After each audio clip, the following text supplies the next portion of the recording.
T20 world cup 2026च्या अंतिम सामन्याचा थरार आज रंगणार आहे। भारत आणि न्यूझीलंडचा संघ विश्वविजेतेपदासाठी भिडणार आहे। अहमदाबादमध्ये नरेंद्र मोदी स्टेडियमवर हा सामना होणार आहे। भारताने उपांत्य फेरीच्या सामन्यात इंग्लंडला 7 धावांनी पराभूत केलं होतं, तर न्यूझीलंडने दक्षिण आफ्रिकेला 9 गडी राखून पराभूत करत अंतिम फेरी गाठली होती।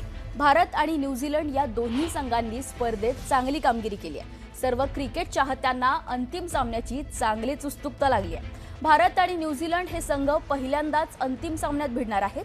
गतविजेता भारत संघाने सलग दुसऱ्यांदा अंतिम फेरी गाठली आहे, त्यामुळे सलग दुसऱ्यांदा जेतेपद मिळवण्यासाठी शर्यतीत भारतीय संघ आहे।